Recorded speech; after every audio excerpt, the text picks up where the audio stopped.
that's a bit of backdrop, and I'd love to invite Shri Nandkumar sir, Principal Secretary,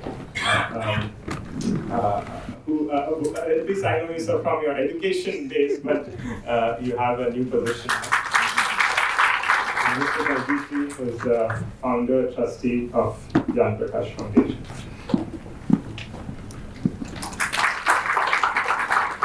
I think you got a promotion to additional chief secretary, my mistake. Okay, so we'd love to begin with you. You spent a lot of time in education. I know you spent a lot of time on the field by visiting schools, and not just one state, but 2 states of India. So we'd love to hear today, आज हम यहाँ पे बैठे हैं, सबसे important 2 या 3 चीज क्या है in the education sector? सबसे important 2 या 3 चीज आप क्या recommend करेंगे? There's an audience of सब लोग education में बहुत interested है, सबको बदलाव लाना है, सबको इंडिया को shining बनाना है, तो क्या advice देंगे आप? I believe in you.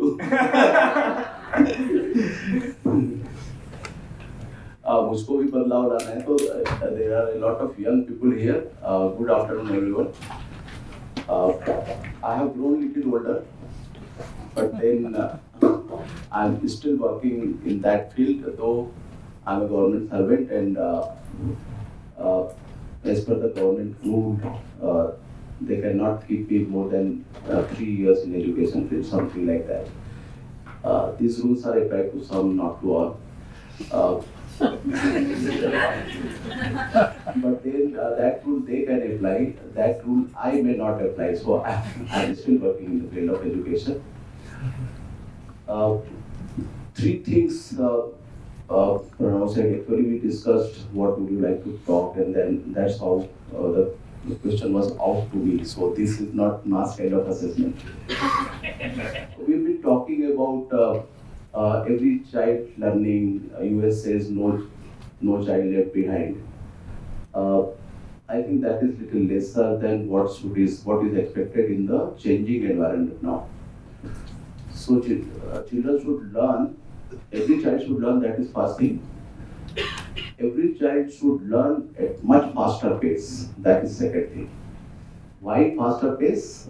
Because like in recent Ahmedabad Conclave, I think the Union Education Minister said that Govt of India will pilot with some PM Shri schools, and that will focus on futuristic education.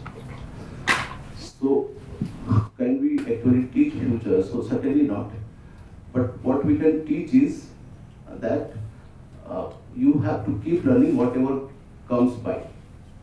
So it is not later, matra, these things. These are very basic things that everybody should know. No assessment should be required, but we are still at FLN stage. So children should learn very fast, and that learning should begin today itself. This should not happen that when LFE will attend 5 years, and then someone will discuss, then someone will go and discuss again, then again they will go and discuss again, then again they will go and discuss again.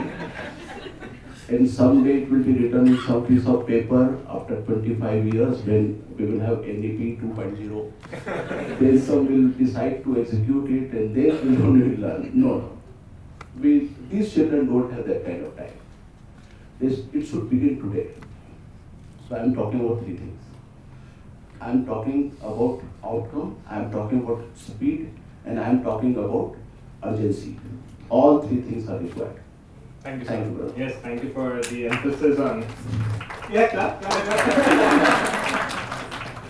Thank you for your emphasis on those 3 things. Daljit, do you have a response to that? Agree, disagree, or what is your axiom? What is your, hypothesis? How will we solve this problem? Yeah, first, I'm sitting amongst very intelligent people from the education space. Too intelligent. I don't come from this space at all, and a lot I've learned from Mr. Nandkumar. And I reflect back in 2015 when he met many NGOs, and I like what he said. He said, if I'm going to invite anyone to speak at this so-called session, make sure you people have worked on the ground and then come to the podium. Right. Yes, I still remember that. So today when I was reflecting that he's going to be there, I just want to tell him I've spent 5 years, understood something on it. It was a very important lesson, and I'm basically a great believer in the fact that it's not only experiential learning, but experiential learning means doing your hands. So I've been very fortunate that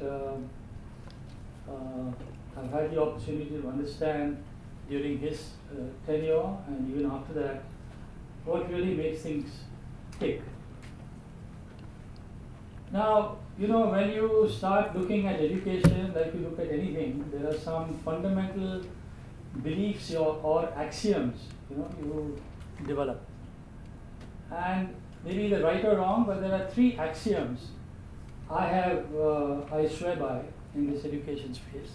There may be disagreements on that, but I like to spell that out. Yes, please. The first thing is, we talk of equity. Okay? Now, it's very important to understand that what does equity mean? Opportunity to learn, speed of learning.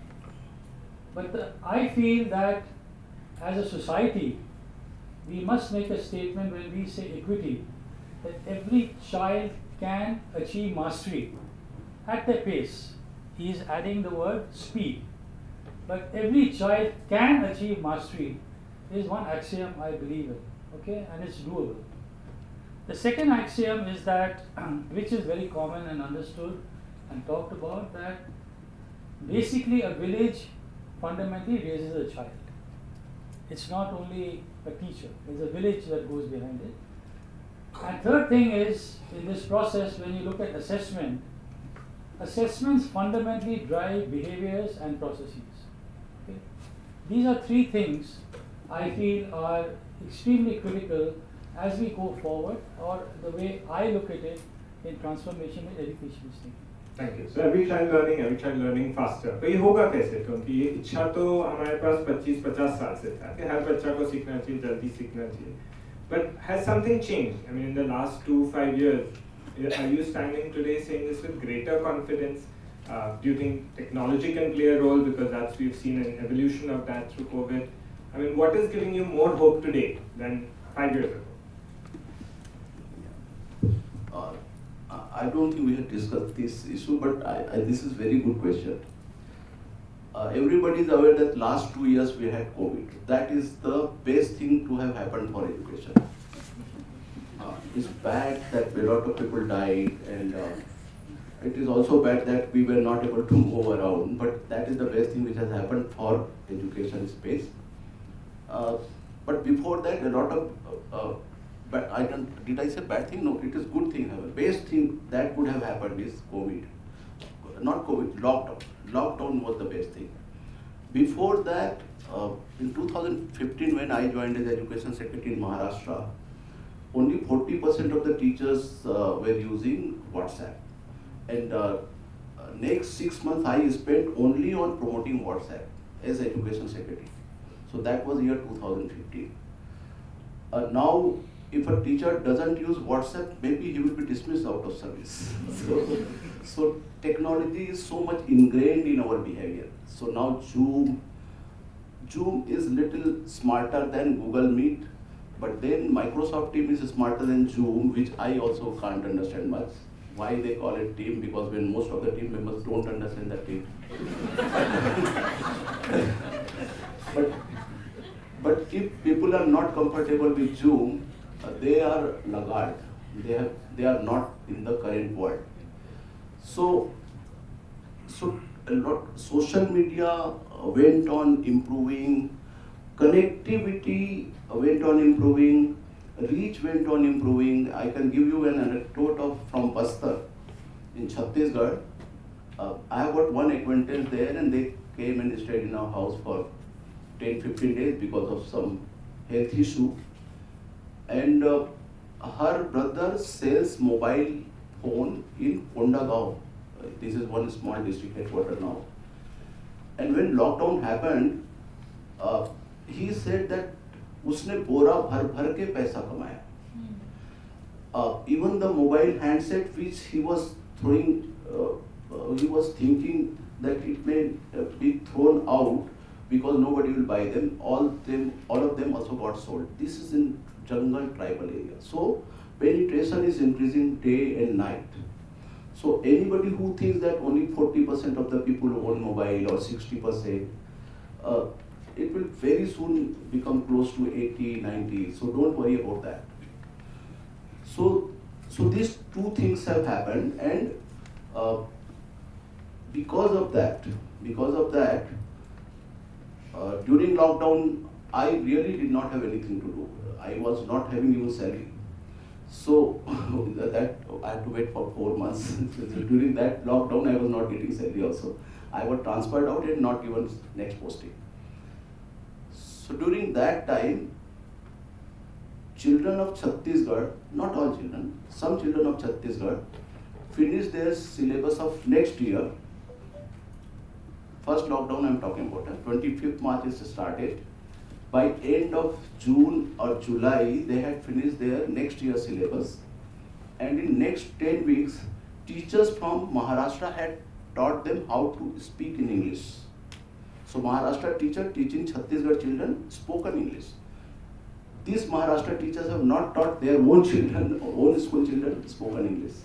So these things happened, and then a lot of sequel to that, a lot of achievements, a lot of material, a lot of concept, pedagogy, everything is available. So these are the things which have happened. That's good because with or without the lockdown, the child is still growing up. Bacha to bada ho hi raha hai. And biologically, like, if they are not going to learn, learning will have to be from multiple sources. And earlier today we heard about learning from parents, learning at home, learning inside school, learning outside school, learning on Sunday, learning on Monday, all of which is going to be needed, and technology can potentially play a role with that. Daljit, you, in your part of your 3-prong thing about every child learning, you also mentioned about assessments. So are there any characteristics of assessments that you think there should be there? Should assessments be of a certain flavor? Yeah, I think if you look at one shift that you see in the NEP and even in Mr. Pradhan's when the NAS was released, the forward, I think this word competency gain is getting into the right vocabulary. So it's not only about learning outcomes, it's also about competency gain. Because without competency gain, just measuring a learning outcome could be very judgmental also. So competency becomes core, and that I think is one of the basic shifts that I personally feel has taken place. Now, when you look at competency gain of a child, and I look at my second axiom, which is that it takes a village to raise a child. There's an ecosystem around the child, okay? And especially if you look at the rural areas, there's a whole structure of a school, a cluster, a block, a district. And then you have a community of a gram panchayat, and there's a whole ecosystem. And this ecosystem, the caliber of this ecosystem, if you wanted to say that it raises the child, needs measurement. So it's not only the competency that you are measuring of a child, and I'll come to that again, but it's extremely important in my mind that if you want to give this a meaning, then the maturity model of the ecosystem needs to also be assessed. All of us know that today a school management committee, a Shikshan Parishad, a BRG, DRG, these are all processes which are within the government system. Do we track the maturity model of this? Let's take example of a maturity model of a Shikshan Parishad. A Shikshan Parishad can be meeting 7 times in a year, 8 times in a year. But is it the right maturity model, or is it maturity model level 1? You need to look at the fact that today if they are practicing competency-based education, you've got to graduate to that. And if you are not measuring whether a Shikshan Parishad has graduated to that model, and say it's a level 2 or a level 3, it's not going to impact the child. So assessment, I'm looking at 2 components. One is the maturity model of the ecosystem around the child. Second element of the competency is the assessment of the child. Now this is where I think assessing the competency doesn't mean only pedagogical competency. We talked a lot about other capabilities, but it's a continuing process. You need to understand where the child is, and all of us know that at any point in time you assess a child, you have to determine exactly where the child is based on competency. There are interventions given, and continuous assessment towards the destination has become very important. You can't do a baseline, a midline, and an end line. Okay, this in my mind, and I'll give you an example if you don't mind. In the corporate world, okay, and I've spent 40 years there, so I can't dissociate myself from that. And many times I do reflect that what I'm applying in the education space, is it also valid for the corporate? You know, our days of, my days are not your days. My days of the ambassadors and the fiats, you know, we've seen, right? How was an ambassador made, and then how was it quality checked? It was a QC, okay or reject, okay or reject. So this was quality control, okay? Came 1980, 1990s, came Maruti. What did they do? They looked at every aggregate within the car. They looked at the entire process from start to finish, okay? And they kept monitoring the progress of each component and the assembly along the line. Important point was data was available not only to the operator, the data was available to the supervisor, the general manager, the president, and the managing director and chairman of the company as to what's happening to the quality along the line. In education, we don't have that. And this is really what I feel is an analogy, and that's how Ambassador closed and Maruti survives. And the point I'm trying to make is that this, and I'm not associating a child to a car. That's not correct. But the complexity with the child is much more. Because in the case of a car, you've got a standard raw material which you process. In the case of a child, each child is different. And that's why we say that each child requires a treatment, each child requires to be understood where the child is, and each child's monitoring needs to be done. But important point is this data needs to be understood by the entire stakeholder community, and if that stakeholder community's maturity model is not increasing, you are not going to be able to speed up this process which today he's talking about.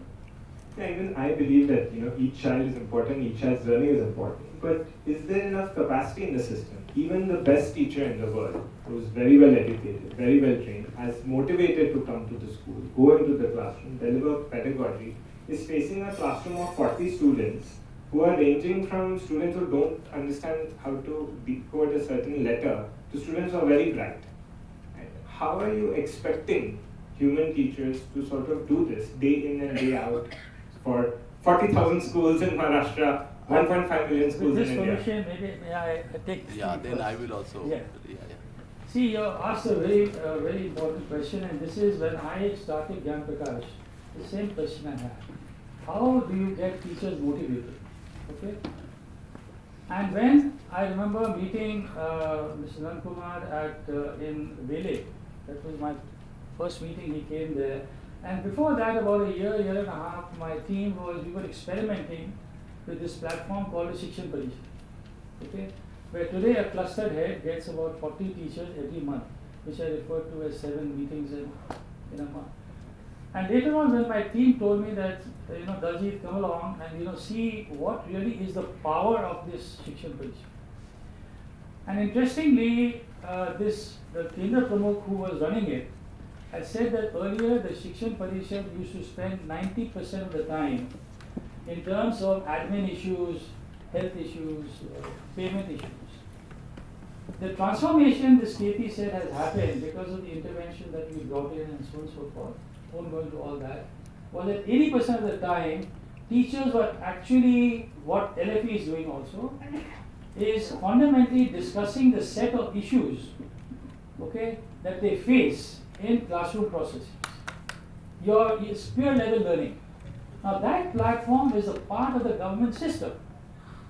But this so moment we activated the system to what is desired level was, we found the capacity and the motivation and everything of the teachers going up. And I would say that over the last 6-7 years, I would say I've got, I won't say hard data, but enough data to say that from 2000 clusters which we've interacted with, it's an extremely powerful platform, and it is dual. So I don't think you require teacher training. What you require is the teacher empowerment with data. Teachers know what to do because there are platforms on which they are being able to actually discuss, act, and share ideas. Right. So I'm a firm believer that there's a lot of motivate with data and empowerment. So both of you are saying every child is important, jaldi sikhao, but I'm still not convinced that we can do it. Convince me. Now That is the worst part. We don't believe in children. That is the worst part. And because we don't believe in children, we don't believe in teacher. And both of them emanating because we don't believe in ourselves. That is the problem. And we are thinking all about history. And that is why we are not able to believe in ourselves. And that the whole history has got disrupted because of this technology and COVID. That system has to understand, the country has to understand. And while discussing with you, I gave an example of ASAR assessment of Chhattisgarh state, and it appeared in one English newspaper.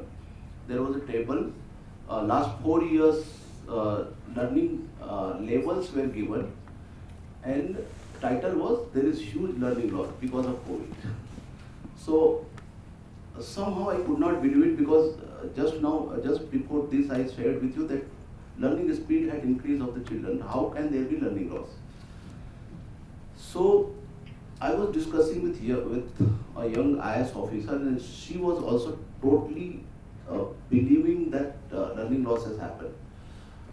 And the figure was, I still remember grade 2 figures, 2014, children who could read at least one word. And this is very low expectation. Children who could read at least one word in percentages, 2014 something 70 odd, 2016 again 70 odd, 2018 77, so there was some increase, 77 was the highest, and then 2021 57. So loss of 20%, right? No. We don't know how to read the data. That is the problem. We are ourselves poor in maths. This is not learning loss. See, our paradigm is, our belief system is that schools, children will learn in school. School is for educating the children. So schools should have teachers who will teach the children, and then children will learn. Right? That is our paradigm. So in 2014, the children who were in grade 2, they were not in grade 2 in 2016, right?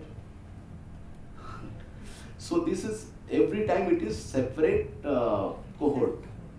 These are not the same children. So it's not that in 2018, 77% of children were able to read, now 20% of them have forgotten. No, these are separate children.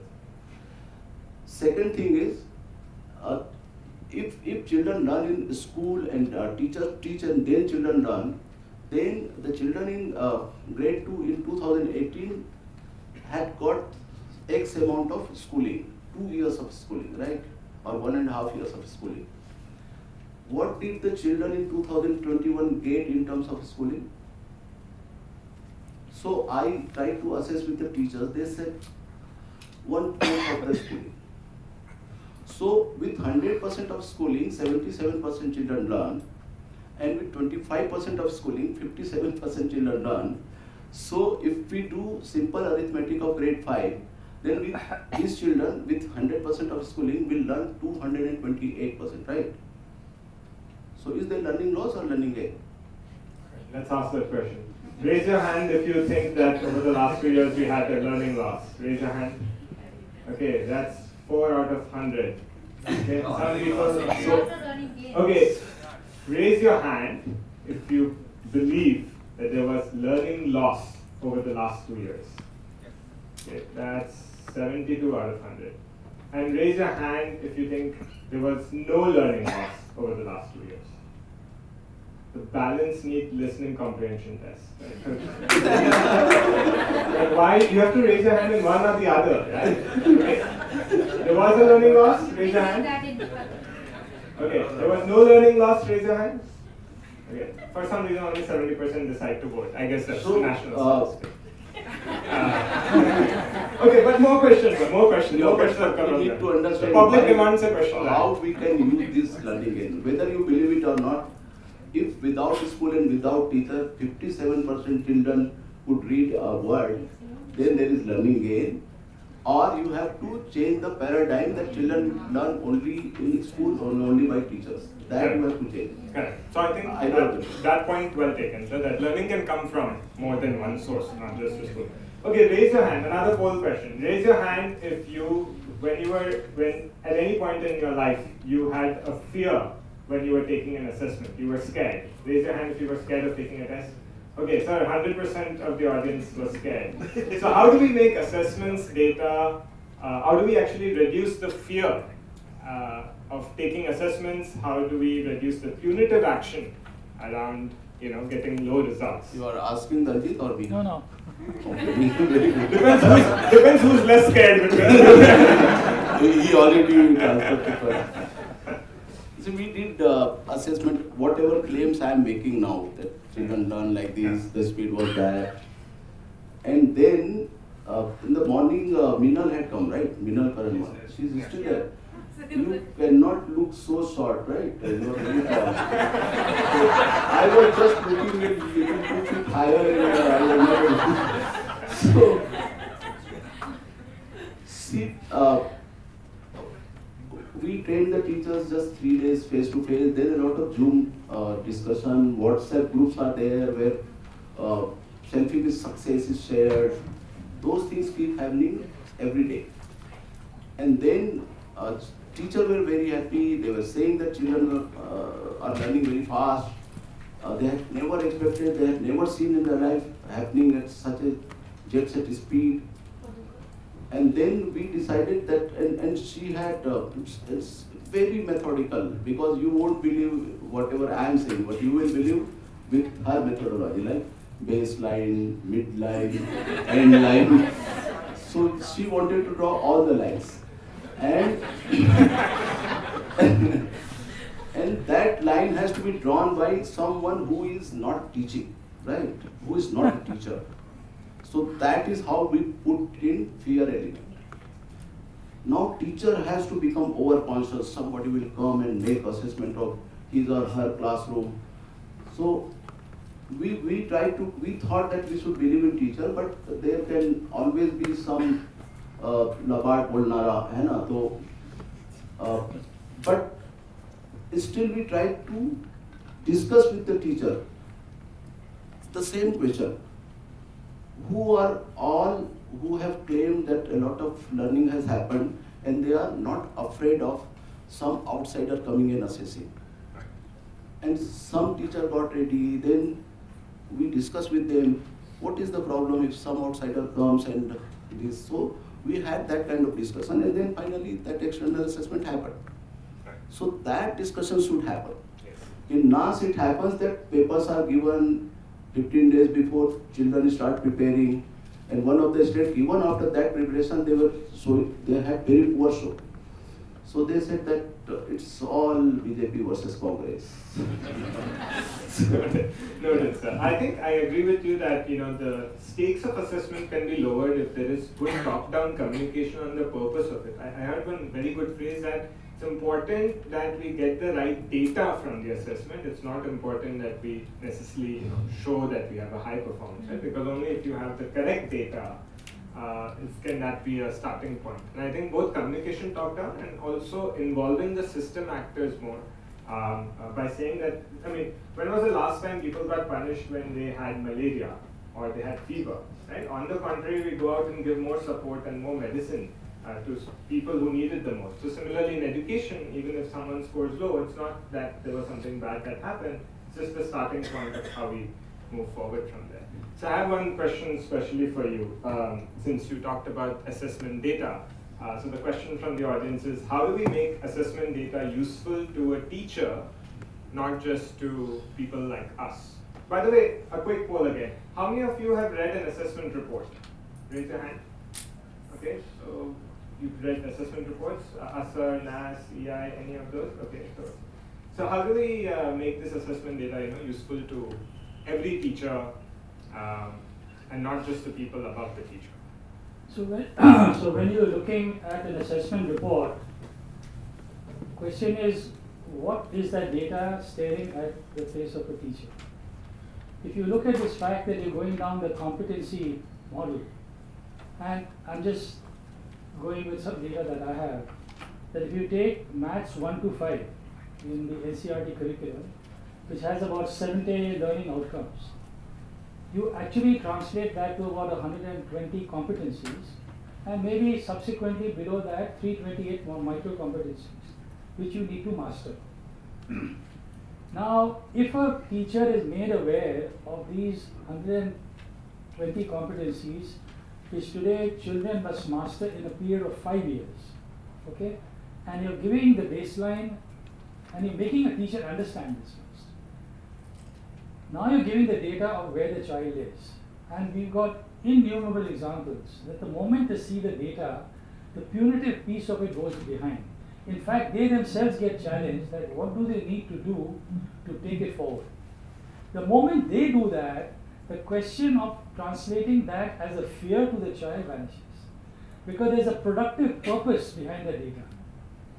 It's not to take it up anywhere. It's the question is that internal feeling that you must get the teacher to do, which exists. It's latent. We've got to take it out with this data available to her, and at the same time, action that are required to be taken, and post-action continuous assessment. This gives the confidence to the teacher. That confidence translates to the child, and you find the child-teacher relationship shifted. I think we have innumerable examples of that. The question is, what I mentioned was that if you do this baseline, end line, midline assessments, the chances are this behavior will not shift. You've got to change the behavior by virtue of this continuous assessment, and where the teachers are motivated with empowered data to be able to do this. I believe this is one solution to removing the fear within the child. Okay. I would like yes, to give sir. small example. We were working with Dahanu project also, the same tribal project, and there Asima Mittal is holding that charge, what Minal is holding in Nandkumar. And she kept on sharing, like Minal also must have said, what motivates the teacher? Result. So in Dahanu, teachers were able to see which child is at what level, again on FLN. And they were so very happy, so overjoyed that now they can guide the teacher at the right level, what is called ZPD, zone of proximal development. They were very happy with that. So now national level assessment, how it translates into that classroom, I'm not very sure. But the classroom level assessment, if we believe in teachers, then they get motivated that they are progressing. When they work, some success comes, they get motivated. Again they work, some success, more success comes, more they get motivated. So that is how it happens. So all these national assessments should be, we should be able to discuss at the level of teacher. I had done that when I was education secretary. Like my seniors, now my seniors are all retired and some of them have died. That I will also do after some years. But they said that it may happen in Chhattisgarh, it doesn't happen in Maharashtra. Once so you come to and discuss in Pune, oh, it may happen in Vidarbha, it doesn't happen in Western Maharashtra, something like that. And Maharashtra had got 29.7% children able to do division problem at grade 8 level. And one day I started from Sangli, one school I tested in Sangli, a lot of teachers and education officer and diet principal. Another school I tested in Satara district, another school I tested very popular, very famous school in Bhor Taluka in Pune district. All of them were worse than 29.7%. And then finally they said, sir, गणित तर अवघडच आहे ना. मग काय झालं तुमच्या western महाराष्ट्राचं? So then I said that, look, come and sit before me. You have to learn mathematics. And I used this in Jalna. 5,000 teachers were sitting in front of me. तुम्ही मराठीत बोलताय, राईट? ते म्हणाले, हो आम्ही मराठीत बोलतो. तुमच्या घरातील मुले पण मराठीत बोलतात, हो. चीन मधली मुलं कोणती भाषा बोलत असतील? चीनी. ते चीनी का बोलतात? त्यांच्या घरातील लोक चीनी भाषा बोलतात म्हणून. म्हणजे अर्थ काय झाला की ॲडल्टला जे येते तेच मुलांना येते. आता महाराष्ट्रातील मुले चीनी भाषेत बोलतील का? ते म्हणाले नाही. चीनमधील मुलं मराठीत बोलतील का? नाही. म्हणजे ॲडल्टला जे येते ते मुलांना येते. आता मुलांना भागाकार नाही येत. असेच हसले सगळे 5,000 गुरुजी. मी म्हटलं चला शिकूया. I definitely felt like a fifth standard student who's at second standard level when that was happening, but I think I got the gist. I think maybe one last point on frequency of assessments, right? So I think we are familiar with the annual assessments. Maybe we're talking about 2 times a year, 3 times a year. I think some states have experimented monthly unit tests. I think Haryana is one of them. In Tamil Nadu, there was a project where they were testing just one subject once per week, so every subject was tested once a month. The idea is to sort of get data faster. We publish an asset question a day where we give out one question and literally just one question per day. And so teachers in the beginning of the classroom designate the 4 corners as A, B, C, and D. And the 4 options of the question, the students go to each corner. They have to discuss in small groups, and then they have to defend why they think the option A is correct or option B is correct. And so they're sort of, trying to get more team members to come there. And in that discussion, in that cognitive dissonance, there is also learning that's happening. So from another poll, show of hands here, if you have to choose between daily assessments, weekly assessments, monthly assessments, annual assessments, so there are 4 options. You're already laughing before the question has even started. That must be a very hilarious question. Raise your hands if you think we should have assessments once a year. Once a year? Only once a year? Only once a year? Okay, that's 3 out of 100. Assessments that should be 4 times a year. I think that's the right frequency. So we have about 6 out of 100. Assessments that should be monthly. Another 23. And assessments that should be weekly, about 7. And assessments daily. Cheyenne is like 2 hands up.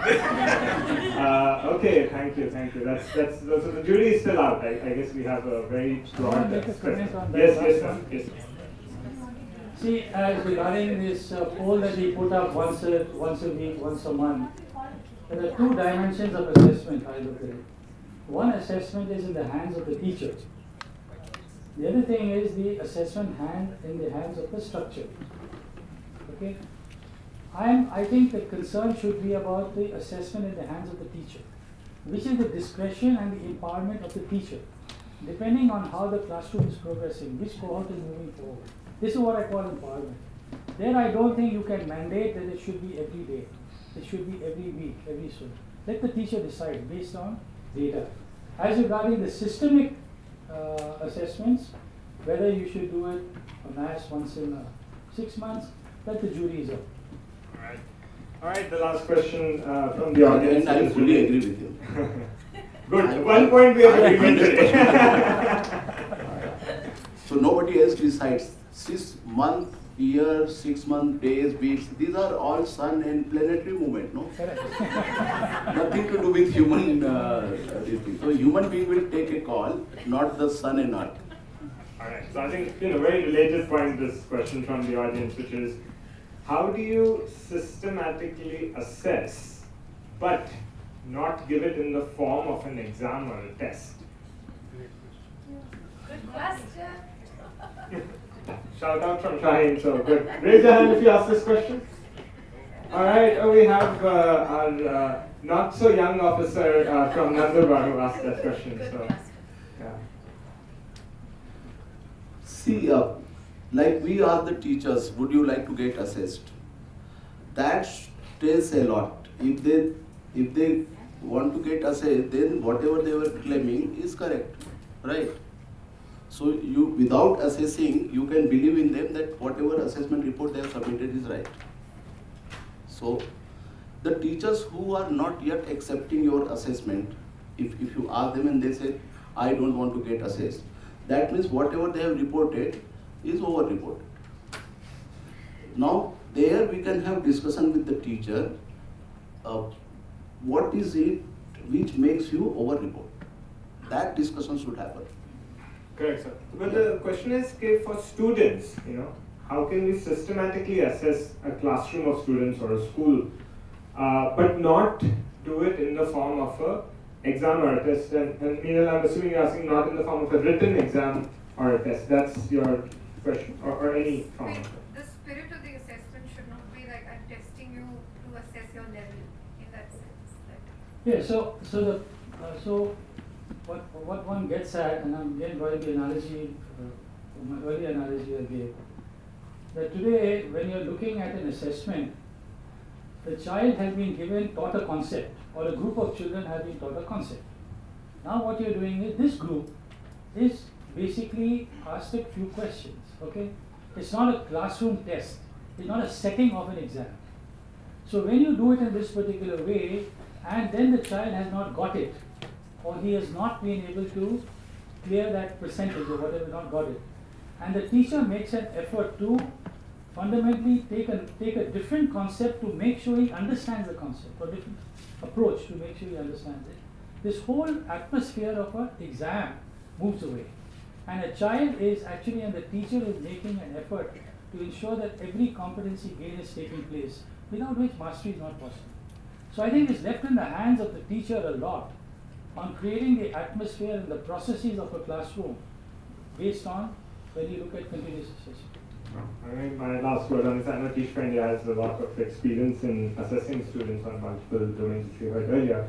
I think perhaps the purpose of standardized assessment, right, is not to say that we can measure how fish fly or birds swim, but the purpose of standardized assessment, especially when done and benchmarked within India, outside of India, is to give a sense of the possibilities that exist. Similar to what Nandkumar sir was saying, that when people look at data, they say it can happen there, but I can't do it, or my situation is so different. The purpose of benchmarking is to sort of tell you that it is possible. Like if Vietnam can sort of, as a low-income country, do it, if China as a large country can do it on some of these things, it is possible for India to do it. But by no means is that sort of the whole holistic picture of a child. So final assessment question for the audience. Raise your hand if you loved this panel and you thought it was the best of the day. All right, we have the well-conditioned. Thank you so